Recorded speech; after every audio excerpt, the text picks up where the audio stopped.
between theism and spiritualism.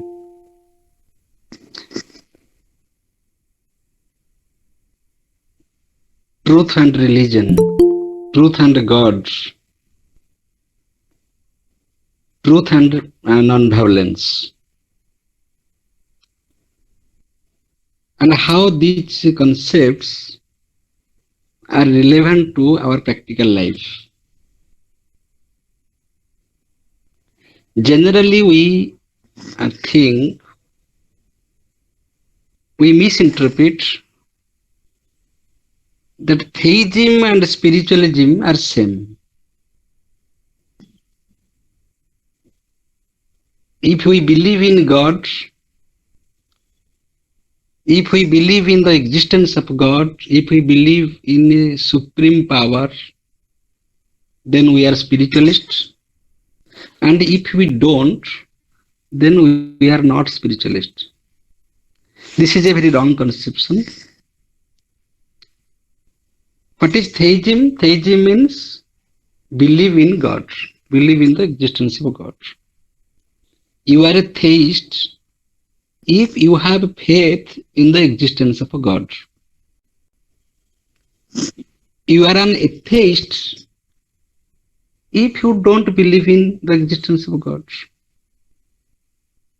Those who do not believe in the existence of God,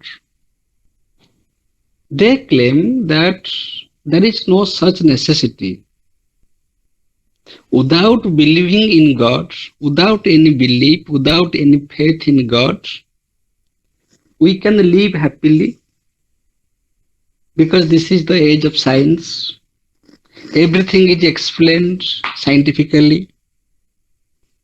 Everything is explained by the relation of cause and effect. Everything is explained by the laws of nature. So there is no such necessity to be a theist, to believe in the existence of God. And atheist thinkers, they think so because they find some dogmatic approach in theism. For example, time concept. Somebody will say that Monday is the day of a vegetarian.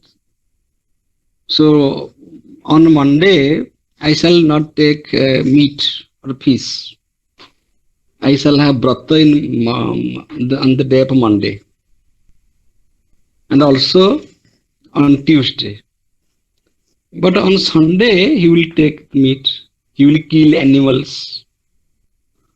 So this is partiality. Because killing an animal is violence. We have no right to take the life of an animal. We are taking the life of an animal, we are killing an animal only because that animal is our food. If something is not our food, if an animal is not our food, if a bird is not our food, then we are not going to kill. We are killing because we have accepted that as our food. So the problem is with the choice of our food.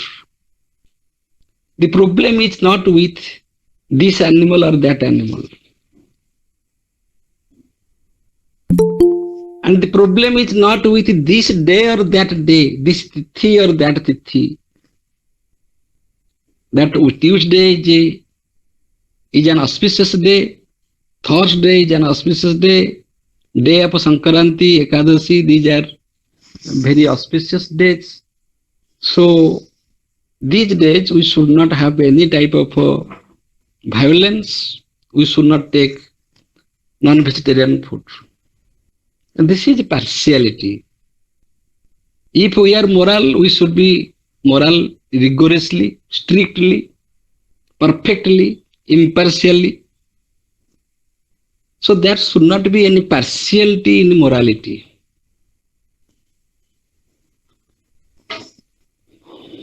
Because of such dogmatic approaches, atheists are right to, they are justified to criticize the theists that you are partial in your approach. If you are eating, if you are a non-vegetarian, you eat meat or fish, then there should not be any barrier in dates, that you don't claim that this day is auspicious and this day is not auspicious. This day is a vegetarian day and that day is a non-vegetarian day. This type of thinking is dogmatic thinking.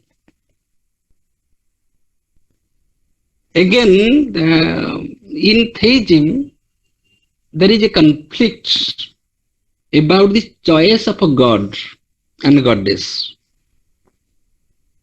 Who is your favorable god? Your favorable god, suppose Lord Jagannath. But your friend's favorite god is Lord Ganesh and somebody is Lord Shiva. So there is also a difference in choice of deities. Some believe in Ma Kali, some believe in Ma Saraswati, some believe in Ma Lakshmi. And those who are Muslim, they believe in Allah. Those who are Christian, they believe in Jesus. So there is difference in choice. Gods are available in market, and we are also very free to have our choice, and we spend our whole life believing in one particular deity according to our choice and according to our benefits. Suppose I think that Lord Jagannath has given me many things. This is a faith, this is a belief. Therefore, I worship Lord Jagannath and I have a faith in Lord Jagannath, but I don't have that faith in Lord Shiva. I am supposing this happens to our common people, that I am a staunch believer in a particular deity, Lord Jagannath or any. This is a dogmatic approach. Here God becomes personal. I believe in Lord Jagannath means it is my personal belief. And I don't believe Lord Shiva means it is my personal disbelief.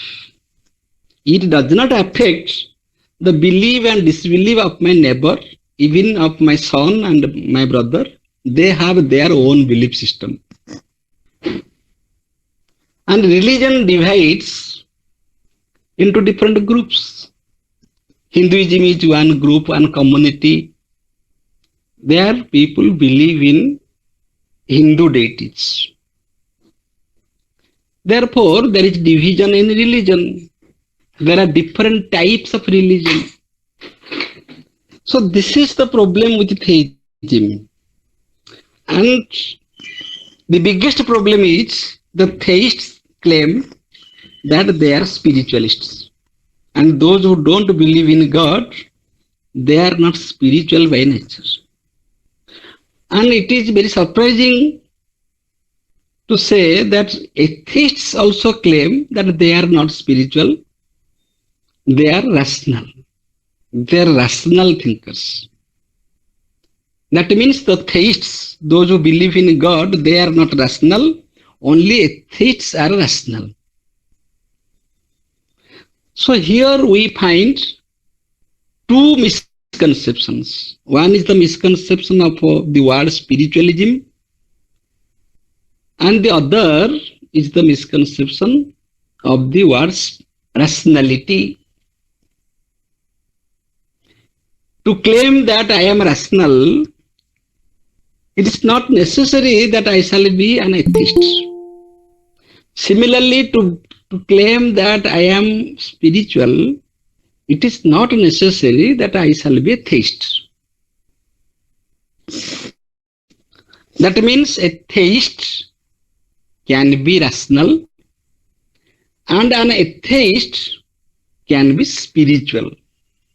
Spiritualism and rationality, they don't have any such connection with our belief and disbelief in God.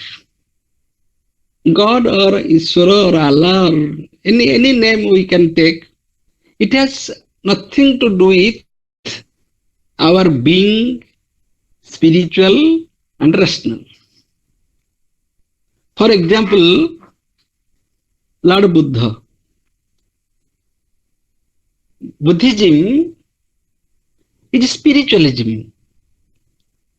Buddha was a spiritualist, but Buddha does not believe in God. Buddha was an atheist, but he was speaking about nirvana. He was speaking about perfection of life. So he was a spiritualist. Mahabharata Jinnah is also there.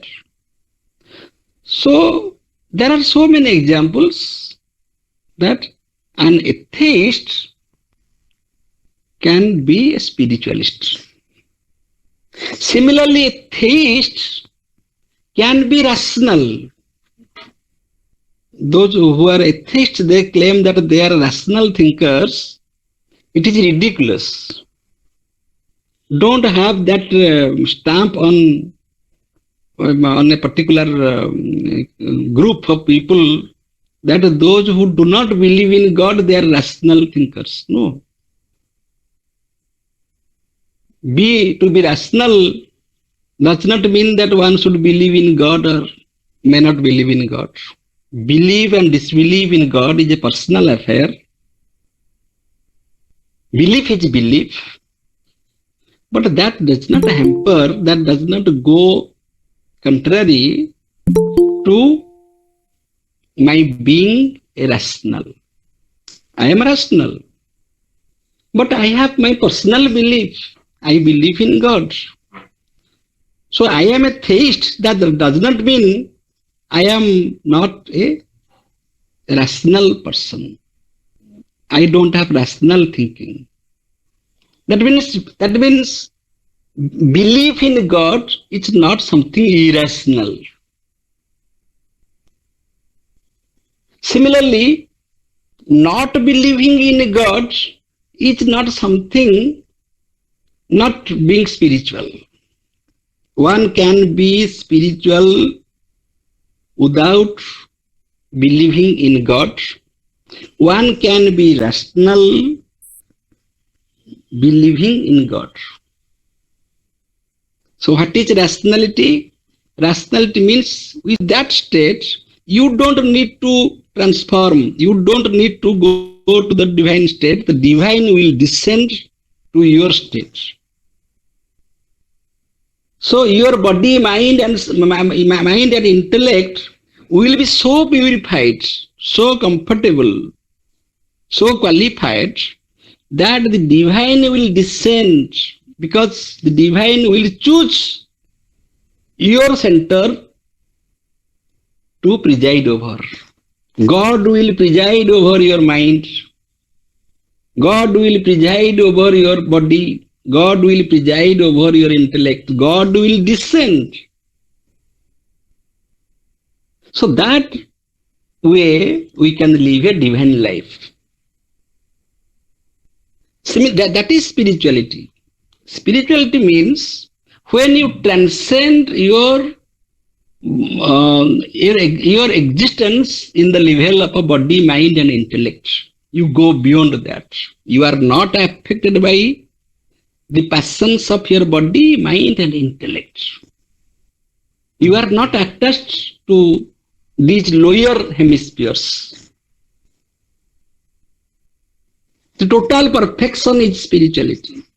When you don't live for yourself, you live for the society. In the Bhagavad Gita, it is said that when you do something for Lokasangraha, for the benefit of the society, for the welfare of the society, That is niskam karma. That is good karma. That is yajna. And that is spirituality. When you live for others, your action, your thought, your emotion, everything is dedicated to the society. If you live selfishly, you live a selfish life, you just think of yourself, you are a materialist. A materialist will think how much I shall gain and what shall be my loss. That was the position of Lord Krishna. That was the position of Arjuna in the battlefield. What will be my benefit if I shall fight? And what I am going to lose in this battle? I am going to lose the lives of my relatives. So why should I fight with my friends, with my teachers, with my brothers? But beyond such selfish calculations of loss and profit, of failure and success, one should go beyond. That is the protection of a dharma. That is the protection of the society. That I shall do something not for this gain or this loss. I shall do something so that the society will be protected, the dharma will be protected. So this is a holistic view. This is a very wider perspective. And that person is really a detached person. That person does not have any moho, any infatuation, any type of attachment. Mahatma Gandhi says, this is nirasakta karma. Anasakta karma.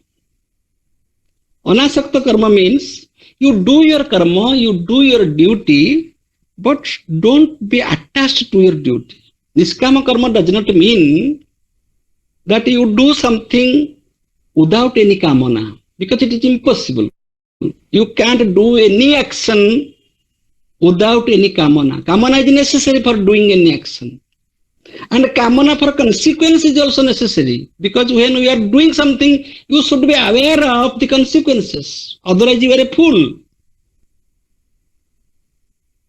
But that action should be anasakta. That action should be done without attachment.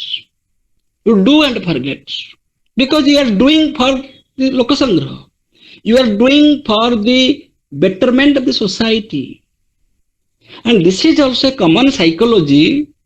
Whenever we do something for lokasangraha, whenever we do something for others, that becomes our dedication. We dedicate that. And real happiness comes from this type of yajna karma. This is called the yajna karma because it is dedicated. It is dedicated to the society. It is dedicated to others. Others means not my relatives. Others means not that it's my family, my friends. Others means the society. Others means the whole. So this conception is the conception of a truth. This is not a conception of a God. That my God, your God. We are different in our we are different in our beliefs, in our personal God. But so far as we are concerned with dharma, all religions are same, equal. So like Vivekananda, Mahatma Gandhi believes in universal religion. Universal religion means our religion is truth. We should worship truth. Worship of truth and worship of a God, there is a difference. The difference is that when we belong to a religion, particular religion, we are divided. Because if I claim that I am a Hindu, I have to follow the rituals, the rules and regulations, customs of my religion, because I am a Hindu. If I claim that I am a Muslim, then similarly I have to follow the rituals of Islamism. If I claim that I am a Christian, then I have to follow Christianity. So here I am divided, I am separated from others. But if I worship truth, then we all can sit together. We all can worship one principle. In that sense, truth becomes universal. Truth is universal religion, worship of truth. For example, sun is one.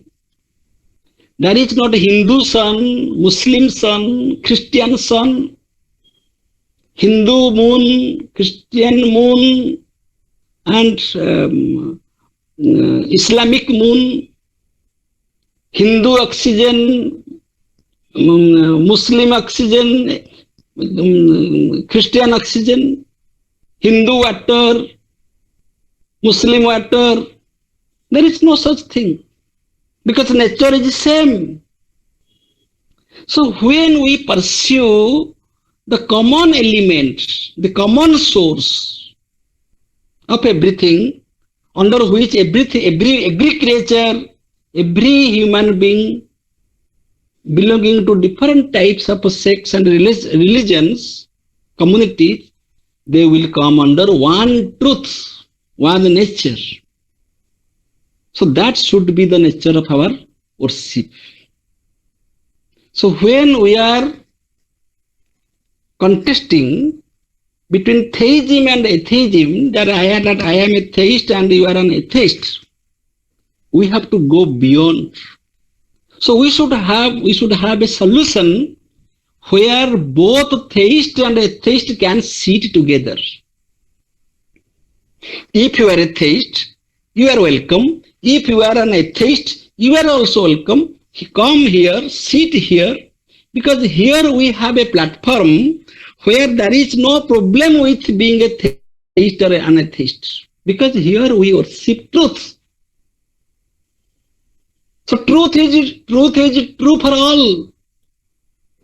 So that is there. Therefore, truth is defined as satyam avadhitam.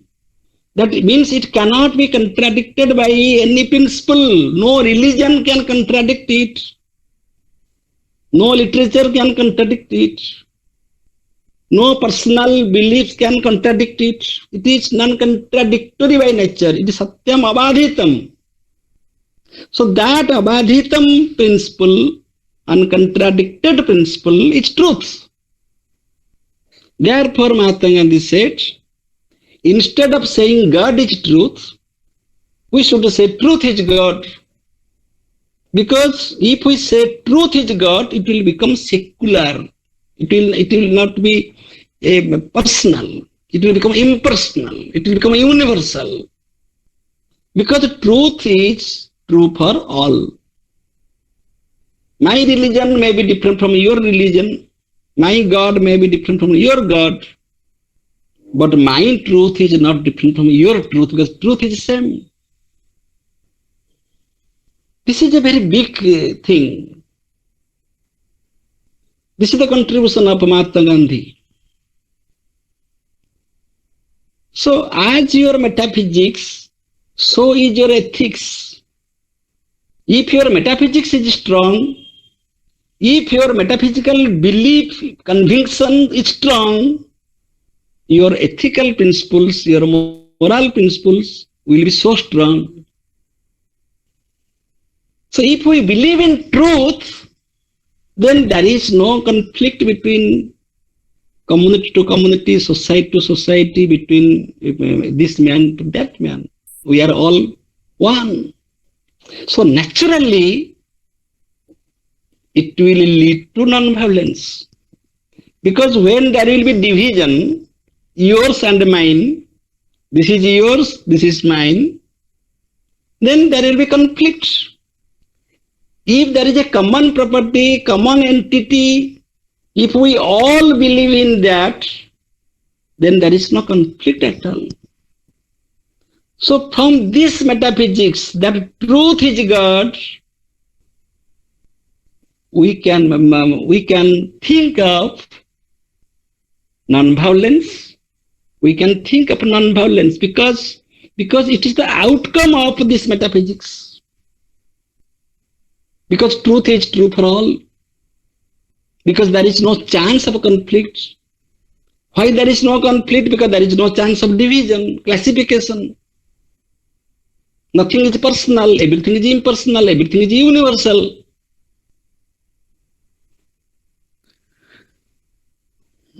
Suppose in the college, we have a dress code. Everybody, rich or poor, will come to college with a particular dress. So that is universal. So there is no division. Suppose there will be no dress code, then there will be a dress contest. A rich student will come with a gorgeous dress according to his choice, and a poor student cannot afford this. So there will be a division. Division in dress will cause division in mindset. And naturally there will be conflict. So everywhere in society, we always find a common source where everybody can live together with peace and harmony. So that means we have to transcend the diversity. We have to go beyond the opposites, and we have to believe in a general principle, a universal principle, under which all the dialectical diversity can be accommodated, can be explained. So that is truth. So what is the problem with God? Because my God is personal to me. You may not agree with my God. You may not like my God. I may dislike your God. But nobody can dislike truth, because truth is true for all. If you dislike truth, is truth. Suppose you don't believe in sun is there. So truth is abadhitam, non-contradicted. It has nothing to do with your belief and disbelief. But God is there if you believe. God is not there if you don't believe. And there are different types of God. Similarly, there are different isms of God. For example, monotheism, henotheism, polytheism, deism. One God is there, many gods are there, nature is God. There are so many views regarding the existence of God, nature of God, the type of God, the quantity of God. Quantity means the numbers of God, one God or two gods or many gods. But truth is one. So, it is a great contribution of Mahatma Gandhi. It is his metaphysics that let us believe in truth, so that there will be no chance for violence. So from this metaphysical conviction of truth, the ethics of Mahatma Gandhi, the moral philosophy of Mahatma Gandhi can be explained. If you believe in truth, naturally we shall be non-violent, because there is no chance of violence, because there is no division at all. All are united. So unity is the goal. Unity in diversity, that is the goal, and that is possible when we believe in a fundamental principle. When we believe in a fundamental principle, that is the goal of life. So truth is God, not God is truth. Then the question will come whether Mahatma Gandhi is a theist or atheist. Mahatma Gandhi is a theist because He believes in the existence of God. Mahatma Gandhi can also be called an atheist. He does not believe in God as generally we all believe in God, because he has given emphasis on truth. But that truth is equal to God.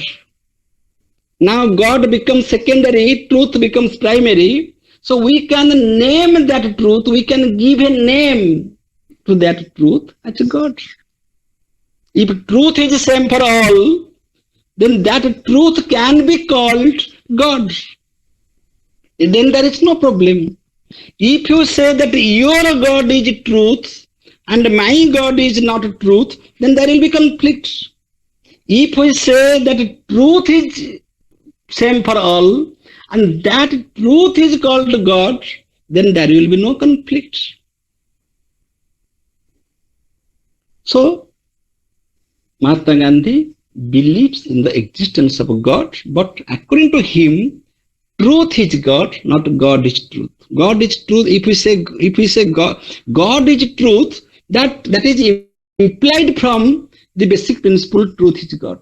If we say God is truth and truth is not God, then there will be division, there will be conflict. Mahatma Gandhi is giving four proofs for the existence of God, very popular proofs that we have we know from the philosophy of other philosophers: the causal argument, teleological argument, moral argument, and the pragmatic argument or proofs. Causal proof for the existence of God means whatever we see around us, these are all effects. Mahatma Gandhi is claiming that if there is a child, then there must be a parent, a father, a mother. Because without parents, no child is possible. So Mahatma Gandhi is calling God as a parent. God is our parent. Because we are all his children. So children means the effect. If there is effect, if we experience the effect, it is common sense. We experience effects. From this it is proved that there must be a cause, and that cause is God. Because without cause, no effect is possible. Number one. Number two, the teleological argument. In teleological argument, Mahatma Gandhi is claiming that everything is purposive by nature. Nothing is accidental. Whatever is happening for a purpose. There is a direction. There is a plan. There is a grand plan, a divine plan, a design, a purpose. So, the way this world is created and the way this world is managed, for example, in Upanishad we believe in Rita or cosmic order. That means there is a cosmic discipline, cosmic order by which everything is regulated in nature systematically without failing. Who is maintaining this order? Who has created sun, moon and plants and all these things? Who has created a suitable atmosphere where we can live, we can take oxygen, we can live, there is water for our thirst, there is food for our hunger. Everything is available in this world, ready-made. We have not created anything. So that proves that there is a grand design. Nothing is accidental, everything is incidental, everything is purposive by nature. There is a purpose, there is a design. And the grand designer is God. And the moral proof is that we all have a moral consciousness. We all have moral consciousness. Not only that I am moral, I have a moral consciousness. I am morally conscious that this should be done. It should be done. the things should be like this and should not be like this. There is a moral urge in us. There is an instinct in us to be moral, to be perfect.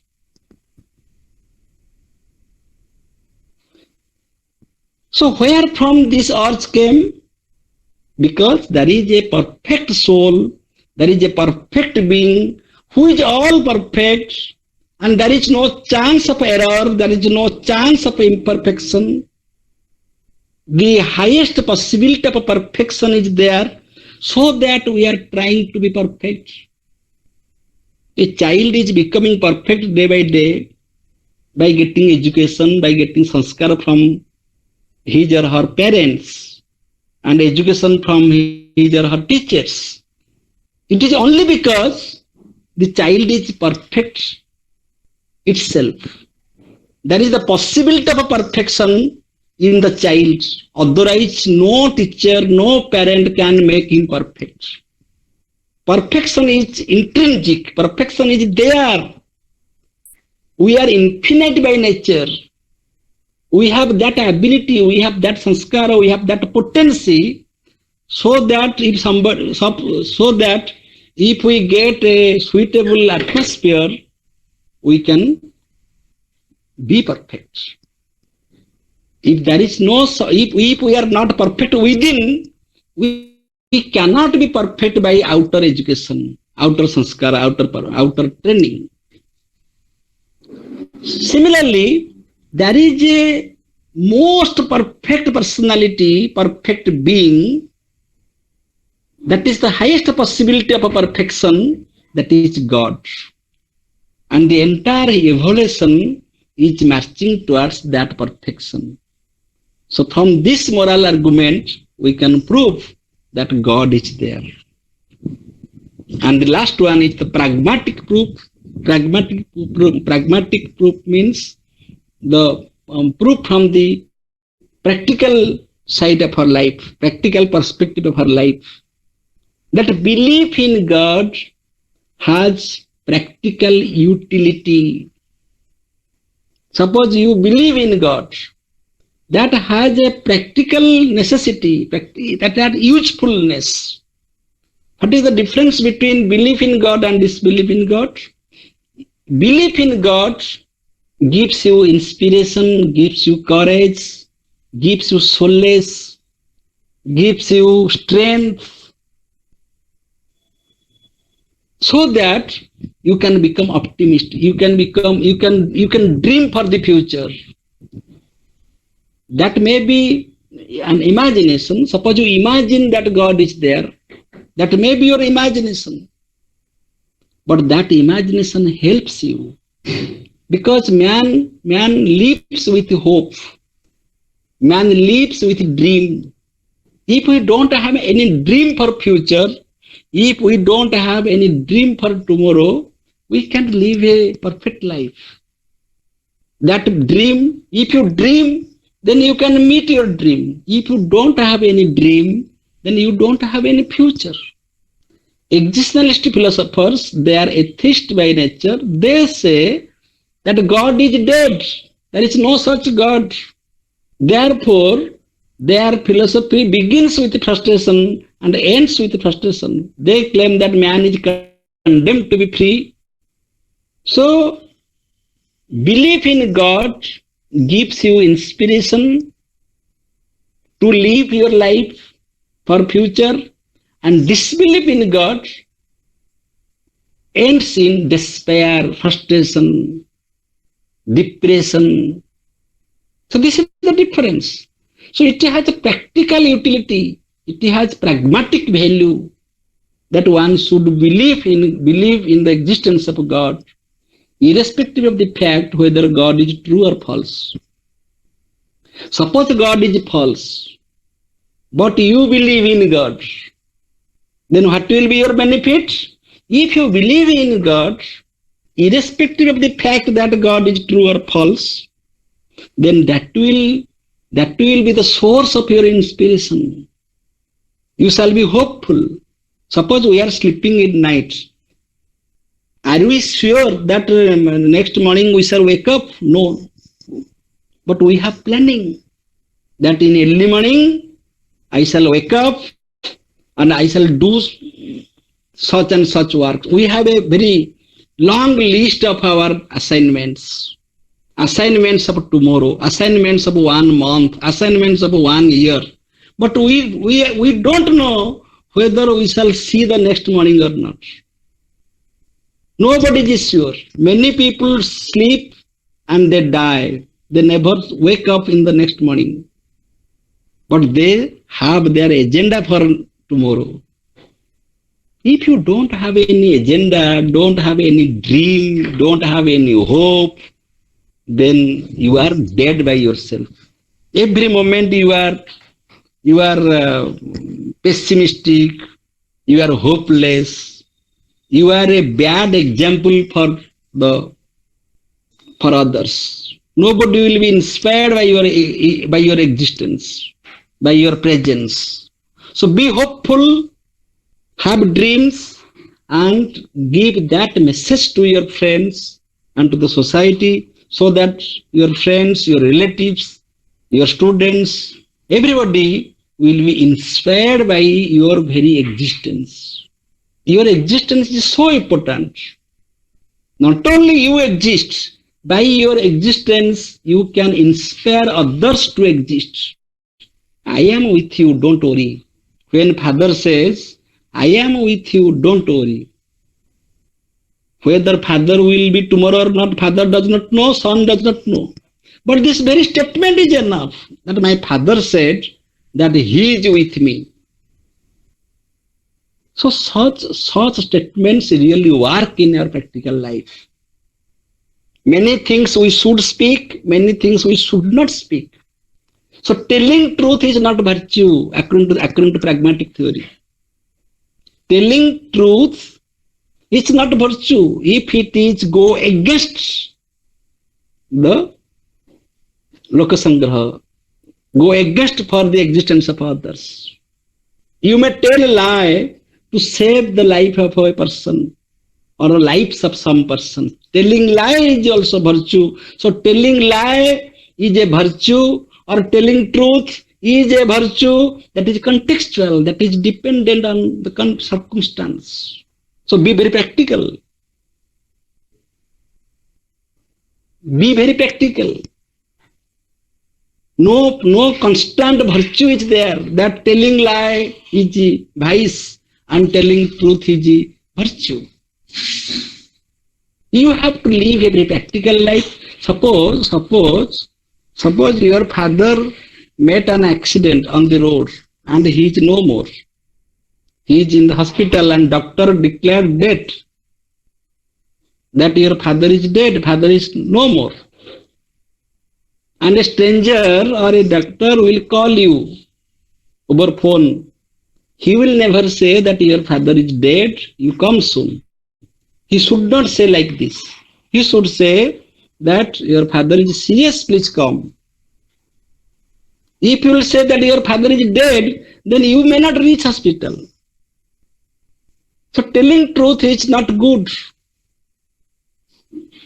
Many things. There are so many examples. Suppose the doctor is characterless. Characterless means she has done some mistakes in her school time or college time, and her marriage proposal is going to be settled. And the persons from the groom side, they have come to visit the house of the daughter. The parents will never speak the truth that my daughter's character is so and so. That means we should be conscious of the practical value of life. So belief in God, whether it is true or false, that is a secondary issue. The question is, does this belief really help me or not? If it helps, if it inspires, if it encourages, then that is good for me. So from this pragmatic perspective, we can prove that God exists. So Mahatma Gandhi is a theist, but he is very rational about his theistic approach. He is not a theist being driven by any dogmatic approach. Therefore, he said, I am a theist, but my approach is different. My approach is very much rational. That I believe in truth, and that truth is God. And when I say truth is God, I can accommodate everybody, all religions sitting together under this banner in this platform. Truth is universal. Truth is general. Now come to non-violence. If we really believe in truth, then there is no chance of violence, I said. There is only non-violence, because there is no conflict. Then what is non-violence? Non-violence has both negative and positive meaning. Negative meaning is non-killing and non-injuring. Non-killing and non-injuring. Don't do any harm to anybody else. This is the negative meaning. Negative meaning, but the message is positive. Don't kill. So Mahatma Gandhi has been inspired by the Jaina philosophy. Those who had followed non-violence very rigorously, that they don't kill insects knowingly or unknowingly. Therefore, they did not. Therefore, they were avoiding to take food in nights, because there was no electricity. They have to light the lamp. So insects will be attracted to the light and they will be killed. So no food in the night, because they had compassion for the life of the insects. That no single insect should be killed. No single insect should be killed for my preparation of a food or for my dining. Therefore, they don't take food in night. This was the state of compassion. But Mahatma Gandhi is different from Jaina thinkers. Mahatma Gandhi is saying that killing is also virtue. Killing is also virtue, because we have to kill when there is an urgency, and it is practical, it is pragmatic. If some germs are harmful for our physical existence, for our body, that becomes infected, our body becomes infected. In that case, we have to take antibiotic, we have to kill the germs, because it is practical, because our duty is to survive. And for our survival, we have to be very practical. So killing of mosquitoes, killing of germs, they have also life. So that killing is not bad, according to Mahatma Gandhi. And exactly the same thing is said in the Bhagavad Gita, that in the war field, the war is not violence. The war is not a violent act. Mahatma Gandhi has written a very beautiful book on Bhagavad Gita. In the Bhagavad Gita, there is war. So the question comes whether war is violence or non-violence. War is non-violence, because in war situation, our motto, our aim, our goal is not to kill our enemies. Our intention is to protect Dharma. So protection of dharma is the goal of war. So in the war field, whoever will commit mistake, he must be punished. He may be killed. So here killing is not a vice. Suppose a soldier is fighting on the border to protect our nation. At that moment, his duty is to kill. If he will not kill, that will be adharma. So we have to understand truth. We have to understand dharma and adharma in a particular, in a given context. I can't kill a man in the marketplace for my personal problem. But if I am a soldier, I am representing my nation. I should do my duty by killing my enemy in the battlefield. That killing is not violent. So non-violence means non-killing. That does not mean that we should not kill. Killing is violence and killing is non-violence. That depends upon the context. Suppose somebody is attacking you, somebody is trying to kill you. So in order to protect yourself, you have to meet, you have to fight. So in the course of fighting, the consequences, whatever may be the consequence, because it is also your duty to protect yourself, to protect your family. But if you, here comes the question, what is your intention? Your intention should be judged. Therefore, Mahatma Gandhi very beautifully said that non-violence should be observed in thought, speech and action. Not only that, your action is non-violent, you should not think ill of others. By your thought, you should be non-violent. By your speech, you should be non-violent. And by your act, you should be non-violent. So what is your intention? For example, a doctor. A doctor is doing operation on your body in the OT, operation theater. He is doing operation. He is operating your body. But that should not be said that is an act of violence, because he is also using a knife, he is cutting your body and he is operating.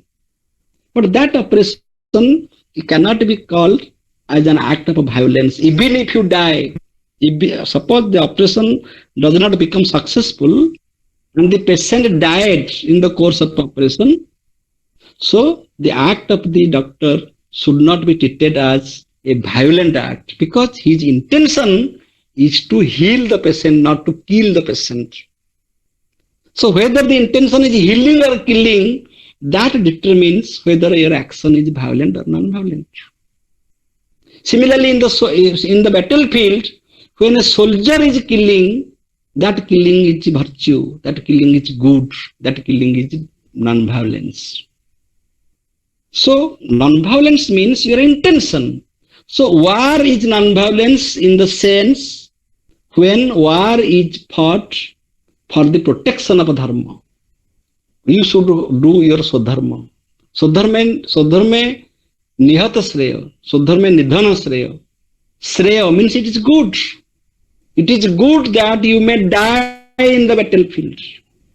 By doing your swadharma, if you are going to die in the battlefield, if you are killing somebody, that's a bad thing. Even if you die by doing your swadharma, then that is shreya, that is good. So in the battlefield, we focus on dharma. We have to protect dharma. And that is the highest value. We have to protect dharma means protect the truth. So we should be truthful, satyagrahi. We should have agraha for satya. We should have interest for satya. We should have shraddha for satya.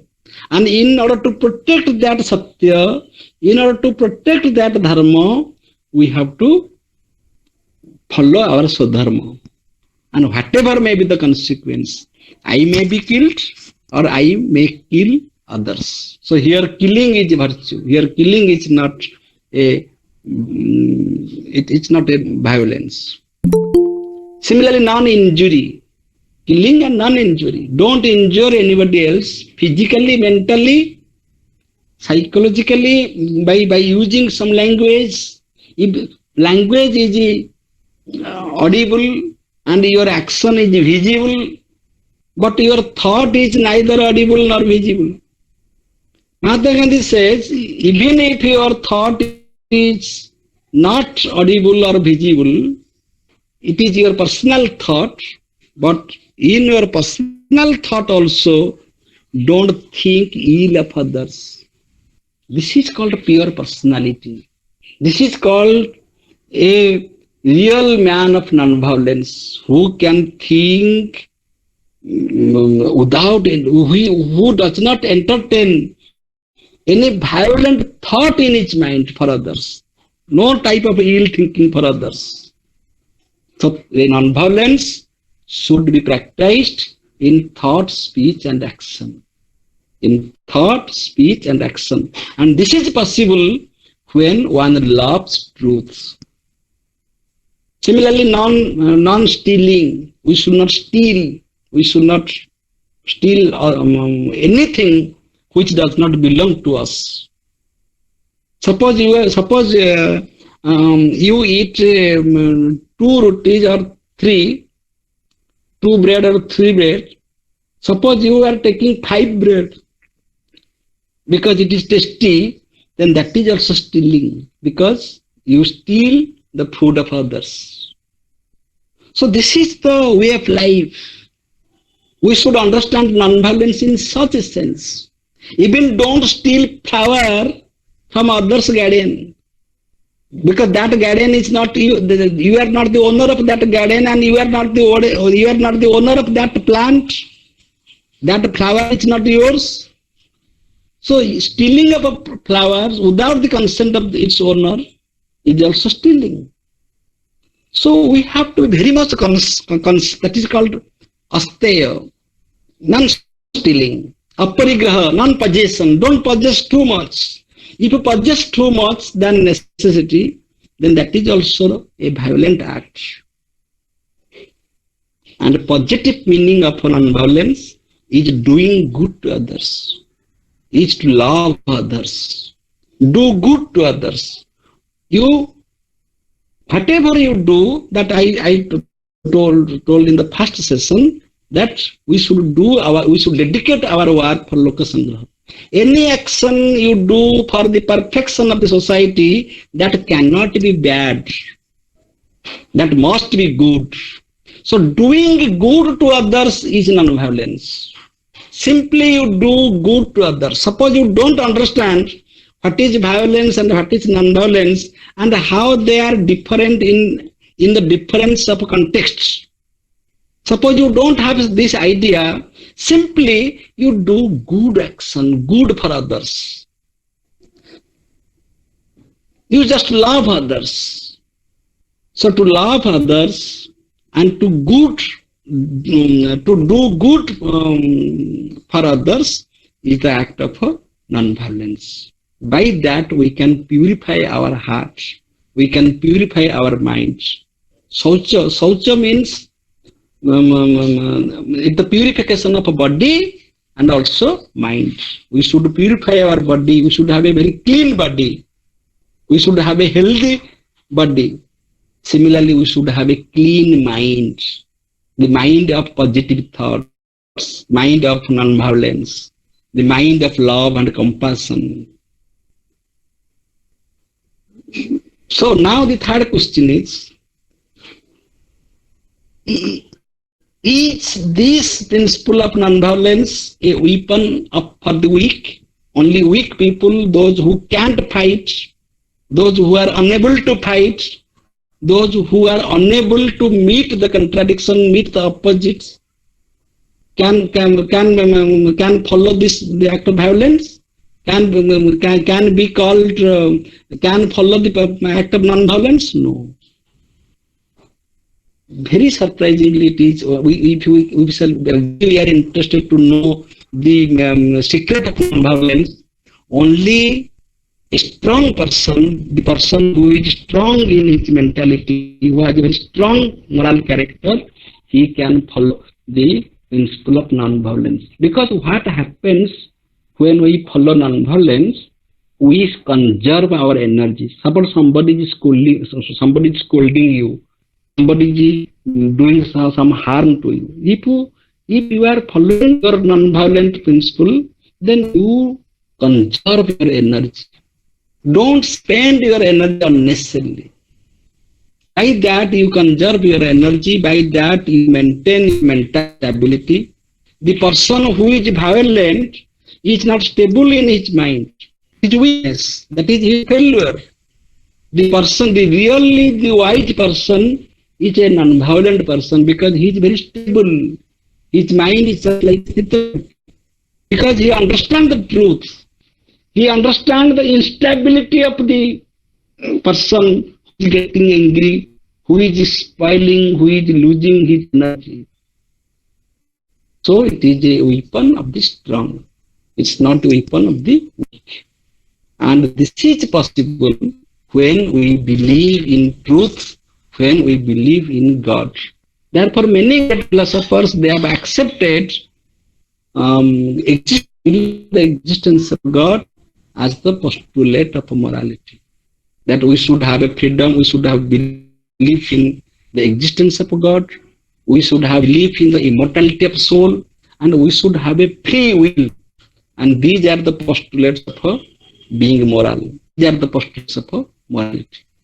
The conception of truth, God, and non-violence, this conception of Mahatma Gandhi is totally different from other thinkers, other philosophers. Mahatma Gandhi is very practical, very pragmatic in his approach. So with this, I conclude here. If you have any question, you can ask.